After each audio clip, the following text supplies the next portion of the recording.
Welcome to Mark My Words, a podcast that not only aims to inspire and teach the listener about entrepreneurship, it also aims to give my guests an opportunity to talk about their unique journey in entrepreneurship and life. So join me and my guests as we meet at the crossroads on Mark My Words.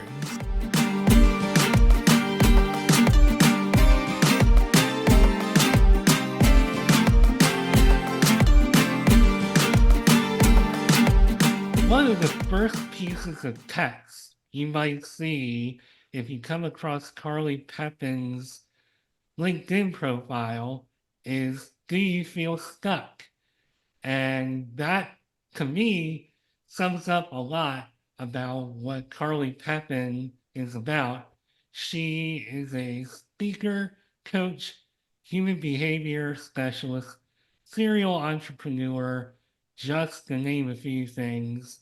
She likes to help entrepreneurs and people who are feeling stuck, frustrated with their life, their career. She wants to help you to look inward and refocus and get out of that stuck mode. We've all been there. I know I've been there. We've all been there. And now we are here on Mark My Words. How you doing today, Carly? I'm doing great. Thanks so much for having me, Mark. Well, thank you for taking time out of your life to be here. Appreciate it.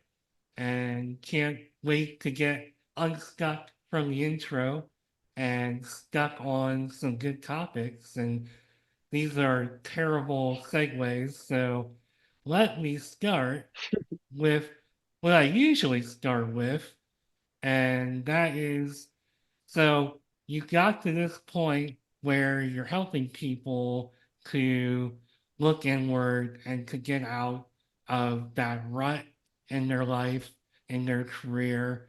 And I'm curious to know, after going to Harvard Business School and Martini Institute, which I have no idea where that's even located or what they even specialize in.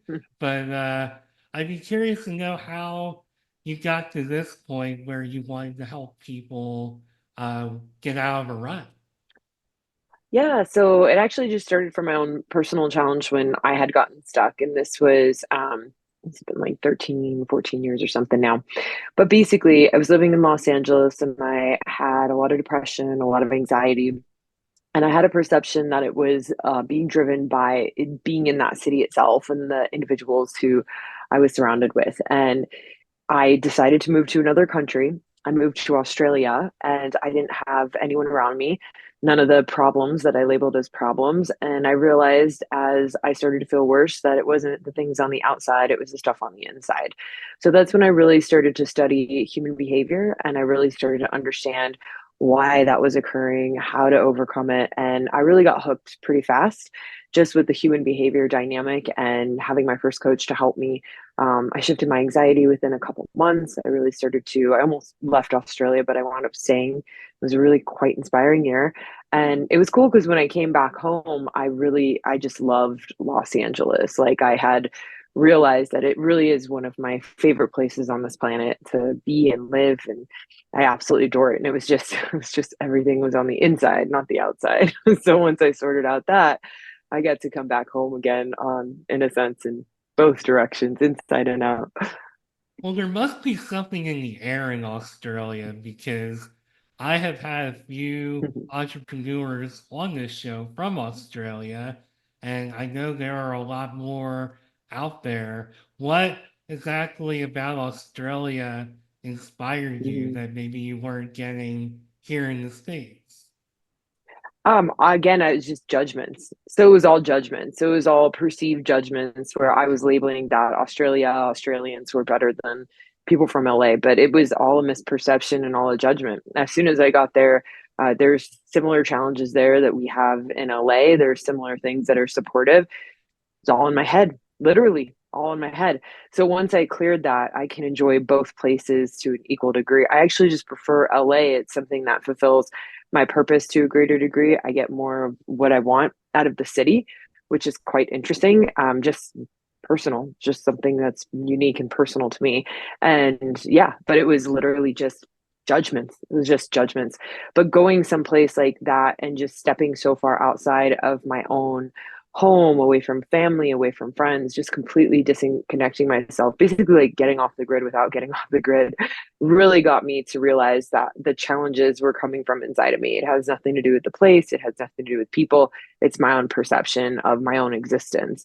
So that was, yeah, that was the biggest deal. That's an interesting Mm, perspective because I know some people do move away and go somewhere else and they're like, oh, it doesn't really matter where I am. Whatever the issue is, it's coming from me or somewhere else. And sometimes people do move away and that actually turns out being the right thing. So you really never know. Really, the bottom line, mhm. it all starts with you. Yeah, it all starts with you. And it really all depends on what you want as well. I know a lot of people move out of LA and they're really happy. They want to save the money, they don't want the traffic. I'm kind of just doesn't bother me. Like, it doesn't really bother me to sit in traffic, which is weird, but I was driving and I was stuck in 6 hours of traffic, 3 hours there, 3 hours back. It was like 2 weeks ago. And I was like, I wasn't even annoyed. I know I'm supposed to be annoyed. And I know the world's like, you should hate traffic. But I was like, I don't. I listen to audiobooks. I caught up with friends. I actually quite enjoyed myself. So it really wasn't bad at all. So, I mean, that's the extreme version of getting stuck in kind of the LA traffic dynamics, but it's not that bad for me. And then all the other components. Definitely love and I truly enjoy. And yeah, even it being expensive, like it doesn't seem like it's expensive to me. It just seems like an opportunity to continue to build and grow my business. And if I'm struggling financially, it's like that extra push to be like, all right, well, how do I increase this month? How do I give more services? How do I create like more complete services, better services? What are my clients looking for? Like to me, the whole city just fuels my business, fuels my creativity. Because if I'm not doing that, then I'm not gonna make enough to thrive there. Like, period. So it's like all the kind of things that frustrate people. I'm like, I'll listen to audiobooks, get stuck in traffic. Yeah, I'll thrive because it's gonna push me to increase my income on a regular basis. You want to live on the beach, you better sort that out financially. Like that's not gonna be an easy task. But then once you get there, you're like, oh, I did it. I'm super grateful. Like, thank you. Thank you for challenging me, Los Angeles. Yeah, we all have Uh, different motivations, and I mean, I would like to think that that's kind of what you're all about as far as like differing perspectives, because we're all yeah. different, and we all have different ways of getting ourselves motivated, getting out of a rut, and I'd be interested in knowing after you learned all of that what was the next step as far as okay, I overcame this, I feel great now. Now I want to Mhm. help other people get out of their rut. How do you change the Mhm. perspective and see it from other people's perspective? Definitely asking people questions. Like it's really, really important to ask people questions enough to a degree that you understand where they're coming from, what they want, what's important to them. Every person is unique and every person is different. We all have different drivers. So it's making sure I'm asking those quality questions to ensure I know exactly what someone's interested in. And then there's going to be a certain level where people understand, and then there's going to be, we all have noise on what we grew up with our parents, our teachers, our friends, now it's coworkers, society, all these different dynamics of how life should be, how we should be. So it's also asking questions to make sure we move beyond all the shoulds and find out what someone truly loves, like what's really important to them, and there's really no right or wrong here. Like everyone has different goals and things they would love to achieve. Some people want financial, stability, financial independence. Some people want social recognition, some people want physical attributes and they want that physicality to be perfect in their perception, right? Some people want to focus on their family, some people want to focus on their business. It really it really doesn't matter. Some people want to focus on spirituality. It's really more like what you love. Like neither one, not any of those are right or wrong. And it's cool because there's 8 billion people on the planet. If we all focused on the same thing, then guess what? It'd be a pretty boring world. I'd be pretty bored if I had to hang out with like 7,999,999,000 more of me. Like, Yes. I No, I love the agree. diversity. Yeah. So let's figure out what you really want. Let's help you be authentic in the world. Let's see if we get that expression because you're basically a part of this like beautiful planet that we have, and your unique contribution and attributes are not only inspiring for you to experience, but it's also inspiring part of our world. So you're not just Mhm. focused on, okay, I want to help people just with one particular problem, like I want them to feel more at peace, or I Mhm. want them to attain more career success. You're really just an ear for Mhm. whatever issue that they're really focused on. Like you could be Mhm. talking to somebody who's money driven one minute, and the next minute somebody Mhm. who just needs more peace. Mhm.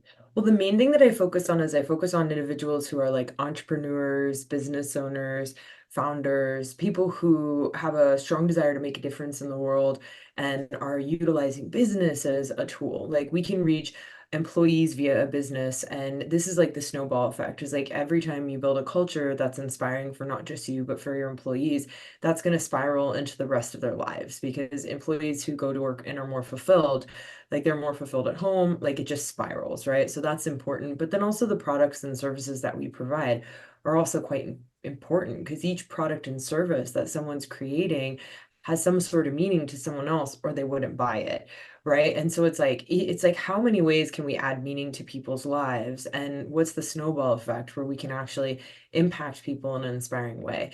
So I like to focus on those executives, CEOs, and then also like the leadership team as well, because it starts from the top and it starts to trickle its way down. So if they're having personal problems that are impacting day to day in their work, and maybe they're more reactive and they're not able to manage their emotions to a greater degree because some personal problems, we dive in and we work through and relieve that stress. If they're feeling disconnected from the vision of the company, which is really important because it's like when we know what we're doing with the company, like we can share that with those around us. And that's inspiring. It's inspiring to work for someone who has a vision that's greater than just the financial component. That's inspiring.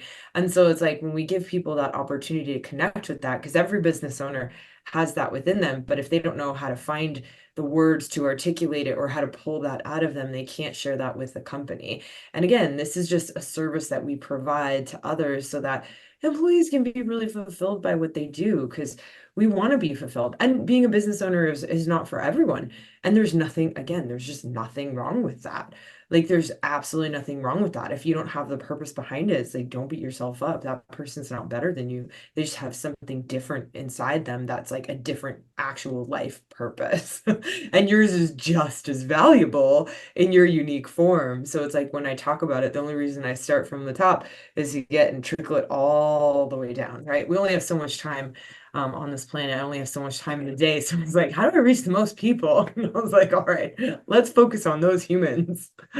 That's a good point because not all of us are meant to be entrepreneurs. Some of us are just really good worker bees, and that's okay. I mean, you're talking to somebody who not only do I have my own show here and have some aspirations to continue growing and do more things down the line, but Mhm. I also have a regular day job, and it's a very solitary job for the most part. And I feel like I do very well at both, and I'm very happy to Awesome. work and do my thing. And I think I'm good at that too. And there is nothing wrong with it. You can get a lot of Mhm. fulfillment out of being just a part of the team. So, Yeah. you don't necessarily have to make $100 billion trillion to, uh, not that I know what it's like to have that kind of money, but I'm just gonna take a guess based on how I feel about my life that you don't necessarily need that. And Yeah. you can find fulfillment. I mean, I feel like when you feel fulfilled, that is that goes a long way towards having more happiness. Well, it's kind of like the way that you described it, if we utilize that as well, is you feel wealthy. So even though you don't have that physical financial wealth to the degree of someone else, you still feel wealthy. You don't feel like you're missing anything. And that's what fulfillment really does for us, is it makes us wake up every day and we feel full. We're fulfilled, right? And so we see our wealth and we see that it's come in a different form, and we see that that's something that's inspiring to us. This again is kind of when our life purpose comes into play. Is not everyone has a life purpose that revolves around having that cash flow to that degree. And again, there's nothing wrong with that, because if you pay attention to what is true to your life purpose and you're grateful for all the things you have, you'll feel as wealthy as the wealthiest person on the planet.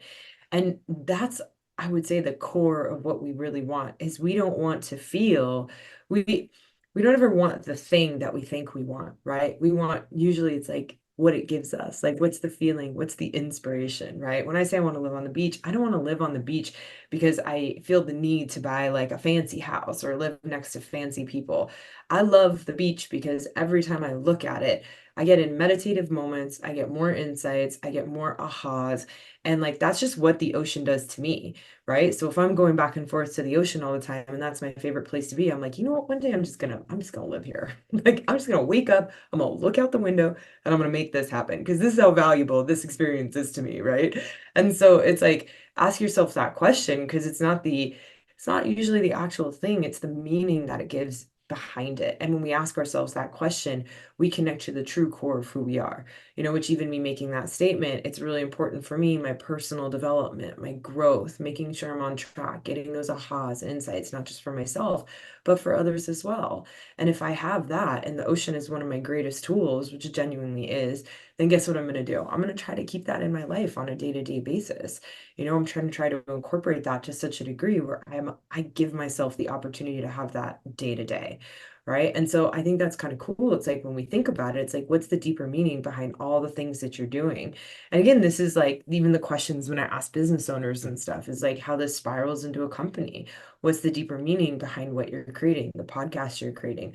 Oprah wanted to help people to, I believe it, I'm going to butcher it a little bit because I don't have it memorized, but it was about using their voice, right? And sharing their message. And what's interesting is she's done like thousands of interviews where she's helped people and created a platform to use their voice and share their message. And she really wanted to inspire others as well. And we could see that her life purpose demonstrates that she's done that. And so it wasn't really that she wanted to have a talk show, that she wanted to have a magazine. It's just these are great platforms. Media is an amazing platform to create a stage for people to share their message, to use their voice.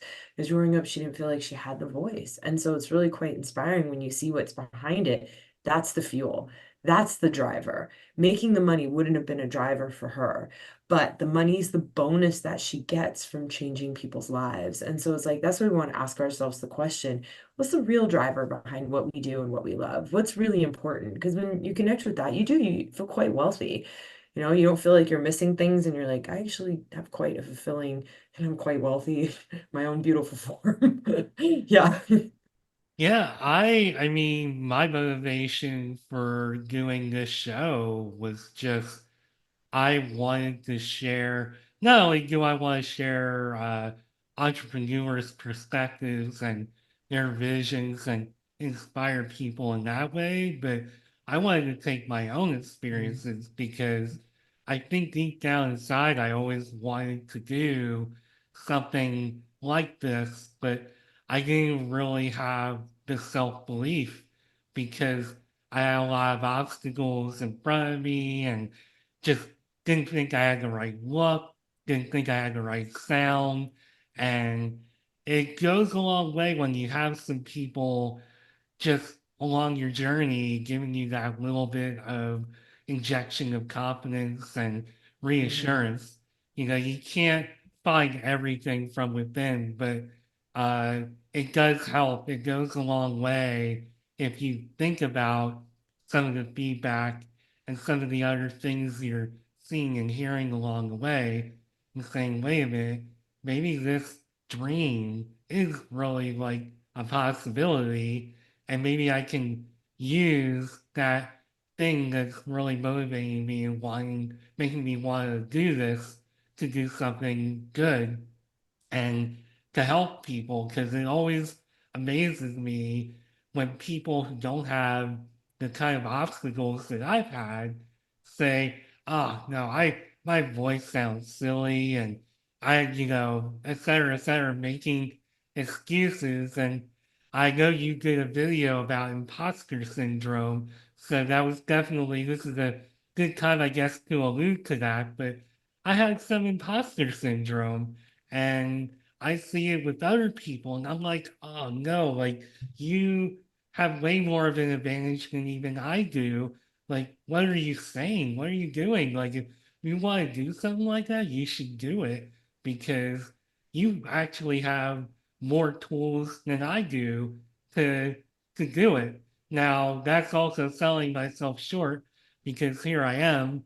I'm like 100 episodes in. I'm doing something right here and doing a good Yep. job. So, there's another dynamic to that. But that's in a nutshell was like my motivation. And imposter syndrome is a real killer. Yeah, absolutely. Because it's when we go out and we compare ourselves to what we think we're supposed to sound like, what we should sound like. I was just working with someone this morning, funny enough, imposter syndrome came in because they're comparing themselves to someone who has like a PhD and they teach in sort of the same platform and arena that she does. And so when we were going through like basically the dynamics of her versus like her teaching versus his teaching, she's far more inspired by her teaching because that individual shows up and they're very certain because they have a PhD and it is what it is, So they're like, and this isn't for everyone, but this is individual. They're like, this is what it is. This is what it is because this is what I know. This is what I have. And I have this PhD. So this is what I know. Where she'll go in and she'll say, I just learned this, but I'm not certain this is accurate. But let's dive in because there's some components that I think are really important and have been really helpful. And I don't know 100% like how much everything is true, but let's dive in and let me get your feedback too. And that becomes a really collaborative environment where it's giving people permission to ebb and flow in learning, which by the way is never ending. Like I still can't imagine like an end point to educating yourself. Like once I learn something, I realize how much more I don't know.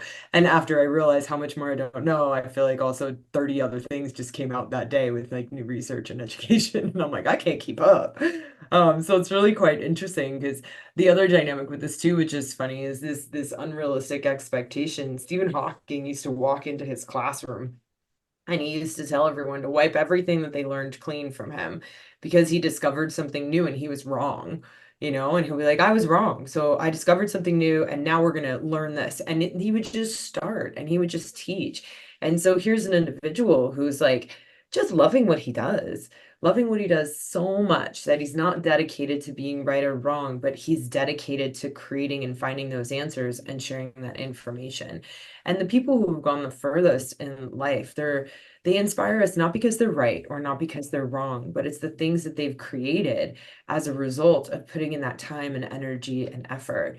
So it's really important to remember that when imposter syndrome comes in and you start comparing yourself, you're basically assuming that you should have the same thing in the same form as someone else. When the reality is you're going to be doing it in your own unique form, right? And this is really important to remember because even that component of just even with you, like when you're like talking about the speech and that different component, but there's a level whenever you're talking about, and you can already tell just by listening to you, when you talk about something that inspires you and that you're connected with, your articulation is clear, it's concise, it's consistent, and it is what it is. So you have nothing missing. You have the same thing as everyone else. And so what gave you that if someone else didn't have it? Everyone has it, and all of us can have amazing articulation. We're amazing speakers. We flow. We're inspiring when we're talking about things that inspire us, period. And some of you guys might be speakers like live, but then for those of you who are like, I can't do it, go look at where you talk to your friends, go look at where you talk to your family, go look at where you're speaking in work and on the specific topics that you just can't shut up about, that you go on about for days, that energize you. And that's all speaking is. That's genuinely all speaking is if you go out and you talked about only those things, like someone would just think you're the best speaker on the planet because you're inspired and you're alive, and you're sharing about things that you know and you love and you just don't want to stop talking about it. So when imposter syndrome comes in, it's because we think someone has something that like we don't. And so when we go in and we actually find it in our own form, not only become grateful, but we get to utilize it as a tool and a jumping off point to do and achieve something that we would love to in life. And I'll use myself again Mhm. as an example. I am completely focused on what I want to accomplish with this show. I am not focused on how anybody else is doing. I only think the best for the outside world. I want nothing but positivity and the best, but I am not sitting around saying, well, this show had this show had that. They're doing better than me, they're doing this. Only like I love doing this and meeting people like you and having these conversations so much that that's really at the end of the day, that's like my biggest focus and just having the best show that I can do. And I don't worry about anything else. I rarely think about, oh man, like I don't know if I can do this or I don't think this is going to be as good. I just I've gotten this far already, so I just kind of keep it rolling and I just try to focus on the good and focus on what I want and need to accomplish. And I don't know what that's worth, but I feel like it brings me more peace than comparing myself. Yeah, and this is interesting as well because when we start to compare ourselves to other people who are doing same thing or similar thing, and especially if we perceive they're doing better than us, we can get caught in the trap of now trying to mimic them. That's again where imposter syndrome comes in. We're like, they're doing it better, they're doing it this way, so I should as well because they're more successful. They're also successful because they're doing things authentically the way that they would love to do it. And I learned this in the early stages of my business when I was trying to mimic what other people were doing. I was miserable and it just wasn't working. I hated my day to day. I hated what I was doing and my business wasn't building, even though that all these were the time-tested things. So it took a while to realize it wasn't about building a business the way I should build it. There are definitely tools and structures and strategies that stand the test of time that I utilize, but I also make sure that I'm authentically infusing what's important to me to make sure that instead of focusing on other people's goals, it's like I'm focusing on my own. What is my goal? What's important to me? Where do I have a competitive edge that these other people they can't touch? They just can't touch. A big one is the human behavior component. It's huge. So even though like I'm also working with businesses and I'm doing business to business stuff, I have this human behavior edge that's massive that other people in my particular industry they just don't have. Like they don't have the same level of knowledge and understanding around it, and that gives me a massive edge. And the cool thing is I obviously love it. So if I go and I try to focus on being like super corporate in the sense where I have to do only strategy and only this, I actually feel miserable. I am not fulfilled, right? But if I focus on doing it in a way that's inspiring, where I'm infusing human behavior, personal development, leadership, growth, we're utilizing all of that and implementing these strategies at the same time, I thrive. And when I thrive, I'm able to pay attention to the client to a greater degree. I'm more balanced, I'm more objective. I listen to them better. I can integrate things with them to a greater degree. And this is why it's important too to stay focused on what matters to you. You have less noise in your head, and then you can be more objective whenever you're working with many people or one. And it's really cool because, again, it's like you're just focused on what's most inspiring to you.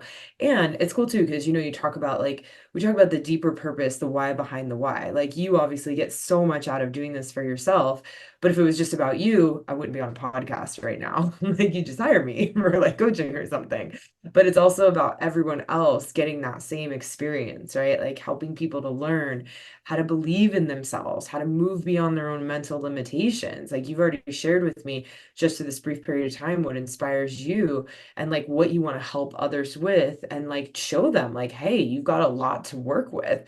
If I can do it, you can do it, right? Like, if I can do it, you can do it.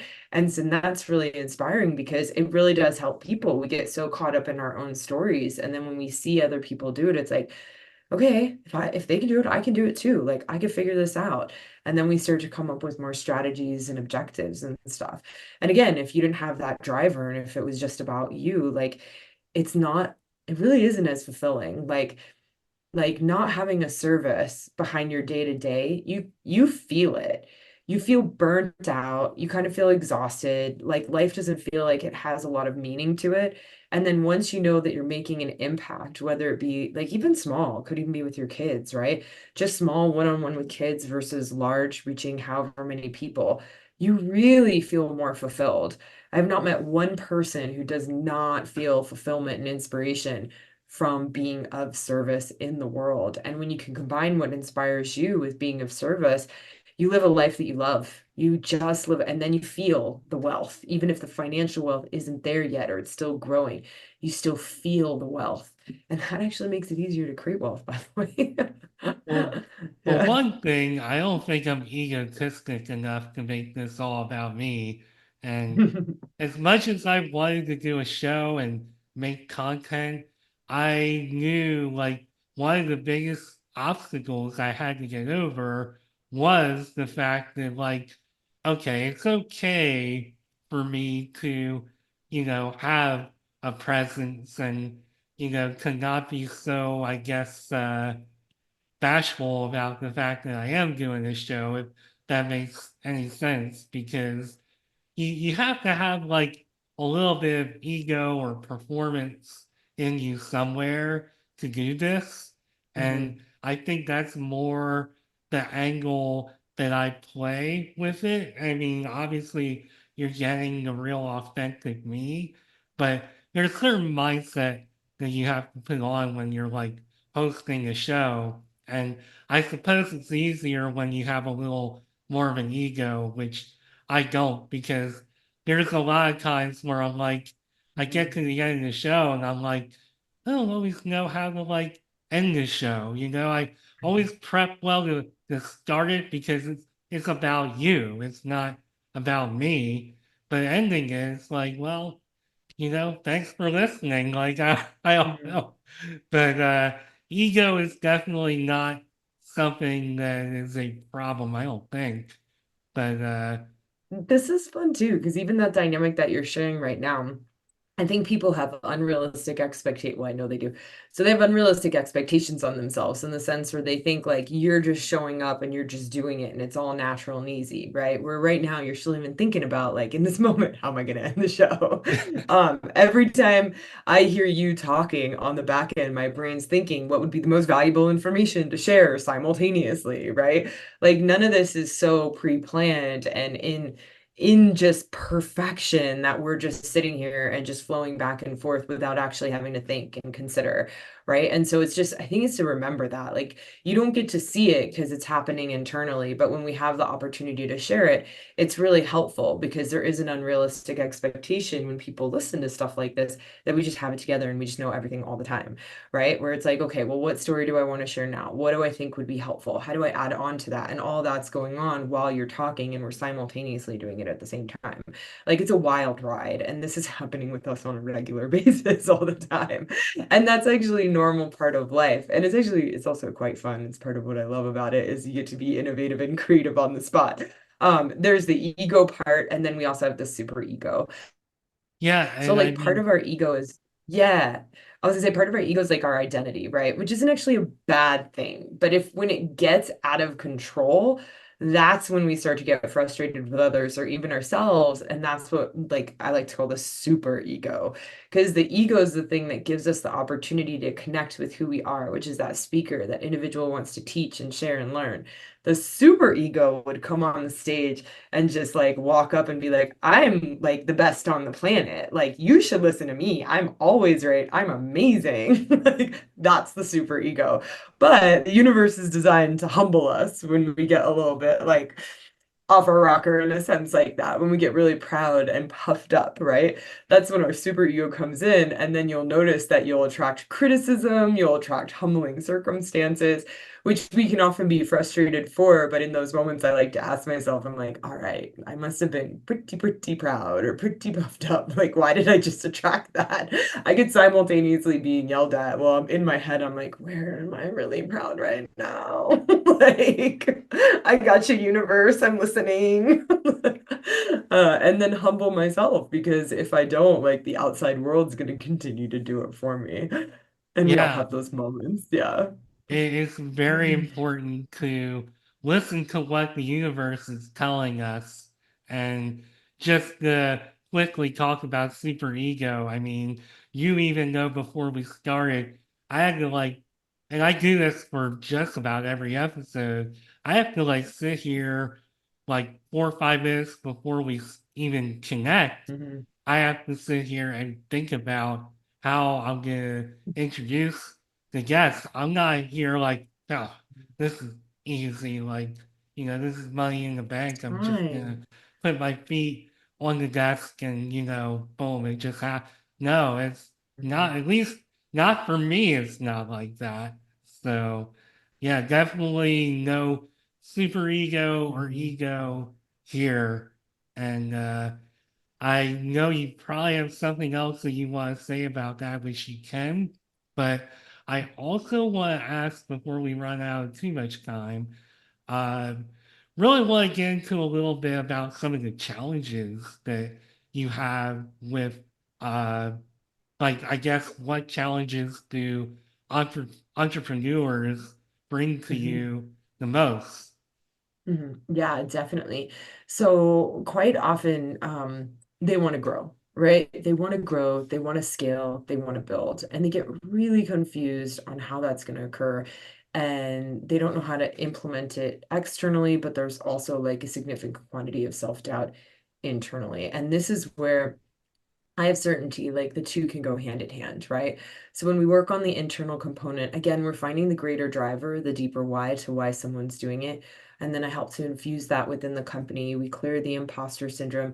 Sometimes they might be having challenges like in their life in general. I've had people who have had lawsuits, like theft, who have had problems in relationships, things that are going on with kids that are really hard, stressful, deaths in the family.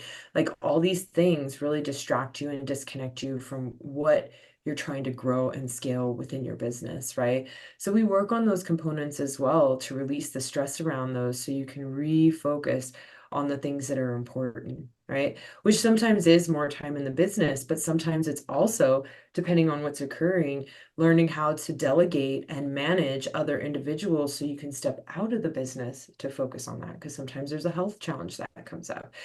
So it really depends on what specifically is like keeping that individual stuck from creating the next most inspiring step. Which, again, scaling business doesn't always mean that you're scaling it to make a lot of money. Sometimes you're scaling it to be able to step out because there's something more important, or sometimes you're scaling it because you want to sell it and you want to utilize that income for the next business because there's a more inspired vision that you have. Like, this is just the stepping stone. So I really like to check in and see what's going on internally with someone to see what their true goals are, their true unique purpose, and then we infuse that in like concrete strategies within the business. We get leadership teams on board so they can get employees on board.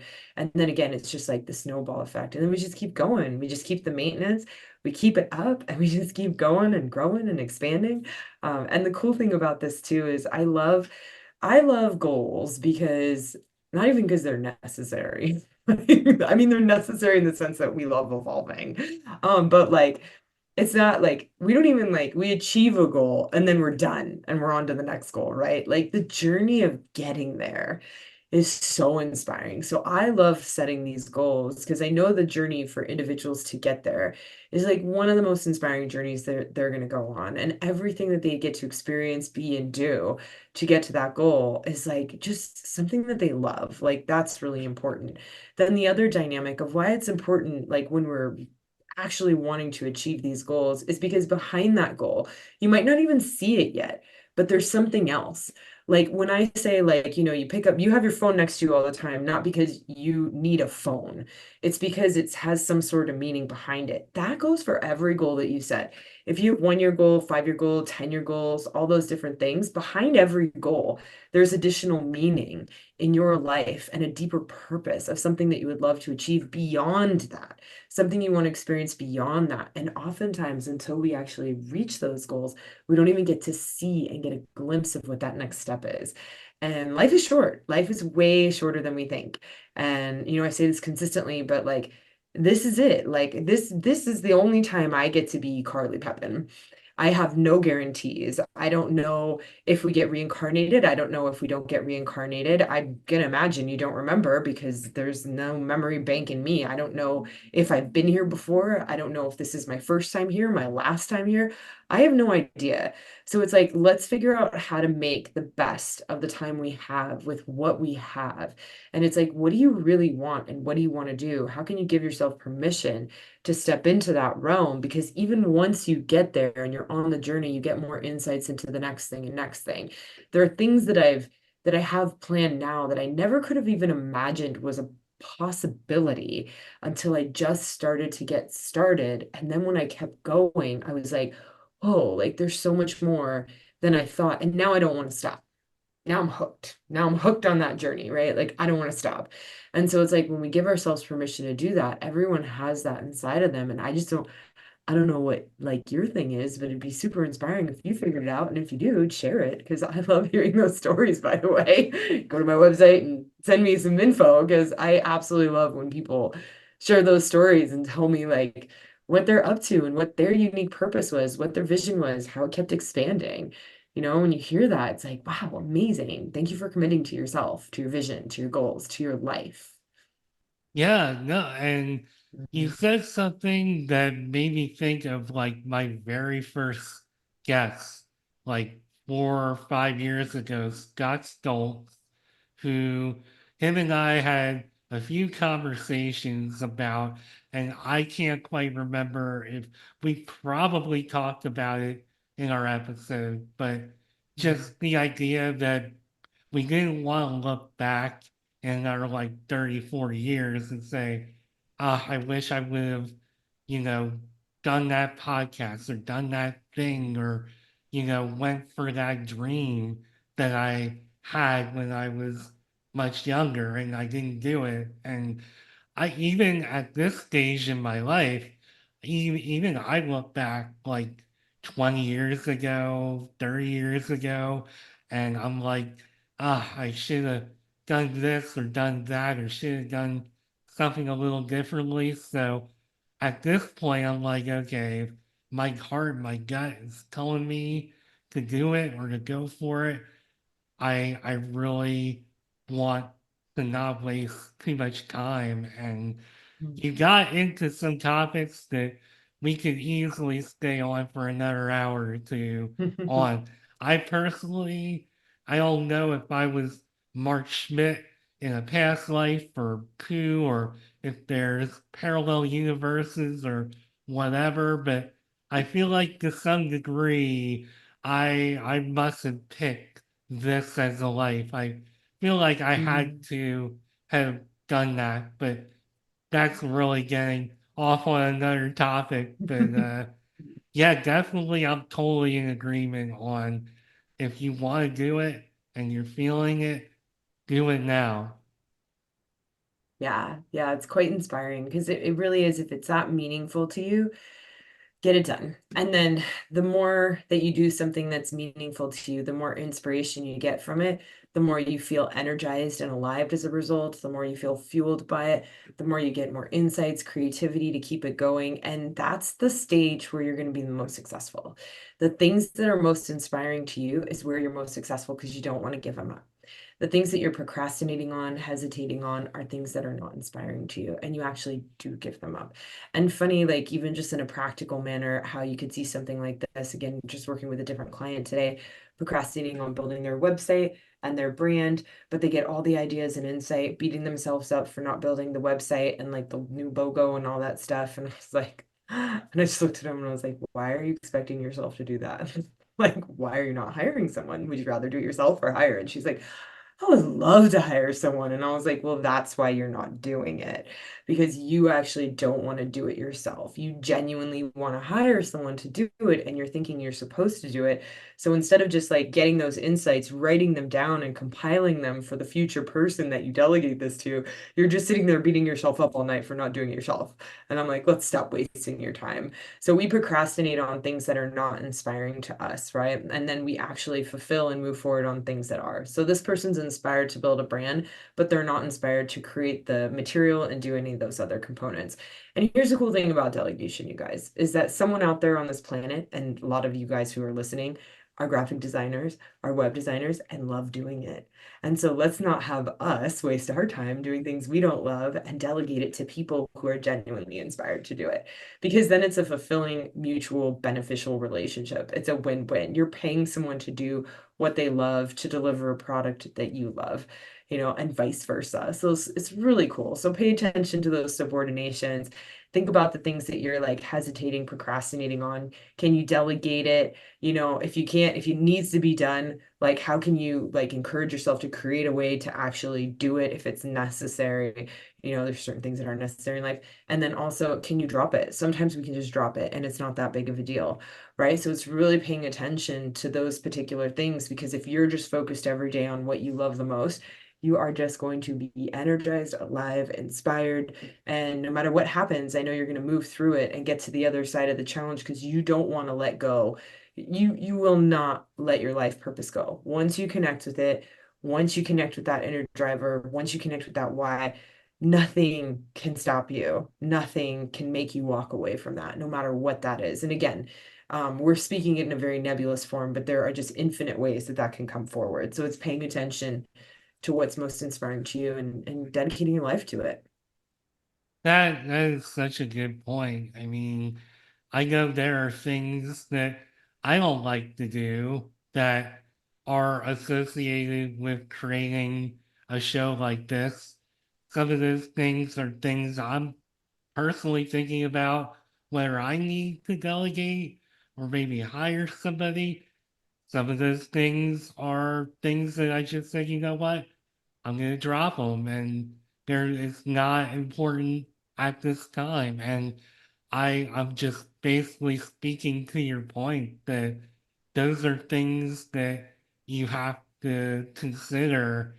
And I think when it comes to just the heart of an idea, if you're really feeling it and you're really passionate about it, one way or another, you just gotta plow through and just do it.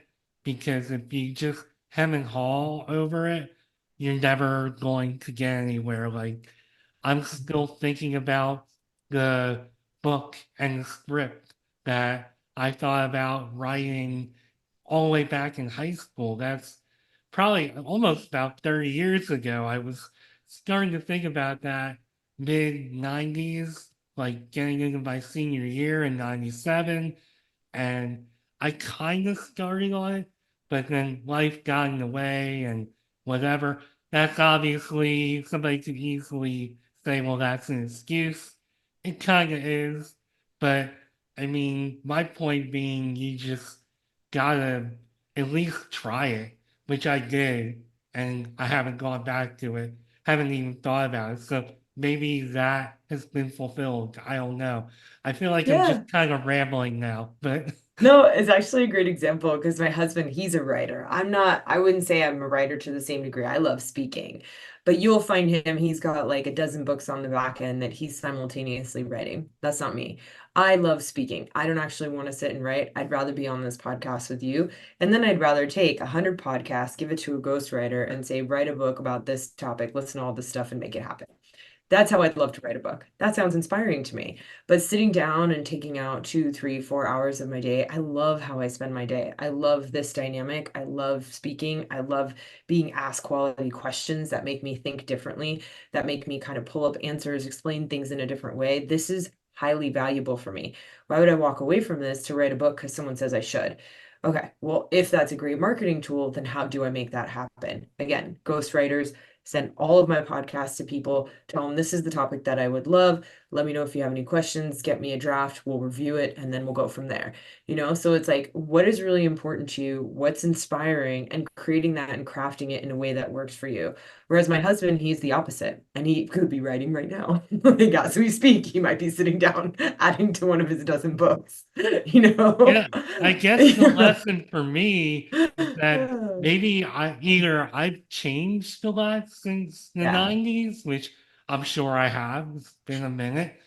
Or, maybe I just wasn't a writer after all, because I love doing this. So, I mean, Speaker. Yeah. I'm about 100 episodes in at this point, Yeah. whereas I haven't even finished a book or a script. I've barely scratched the surface. So maybe all of that is telling me more than I realized.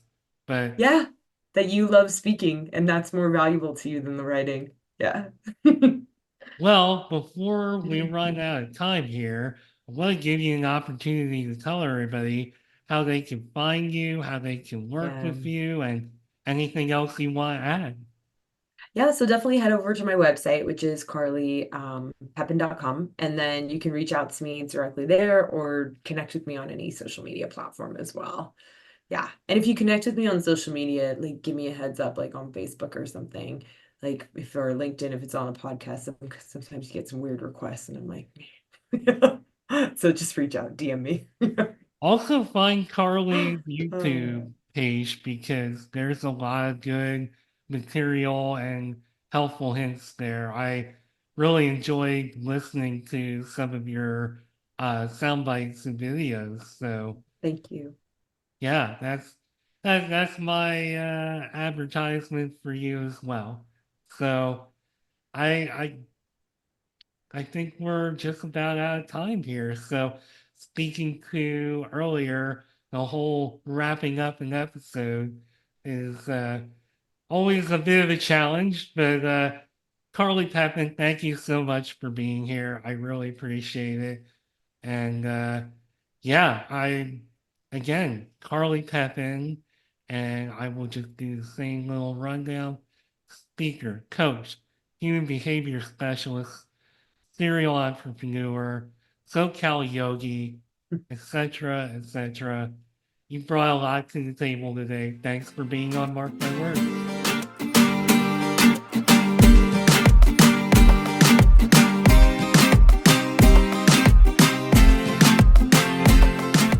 Thanks again for taking time out of your busy day to listen to Mark My Words.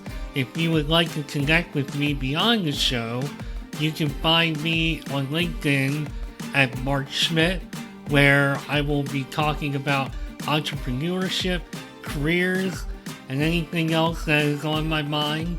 You can also connect with me on Twitter and Instagram at Nimrod1979 and Nimrod79 respectively. This podcast also has a page on Instagram at Mark My Words. And finally, if you want to leave me a voicemail or check out what I'm up to with the podcast, come find me at podpage.com/mark-my-words. Thanks again for listening, and I'll be back with a new episode soon. Bye for now.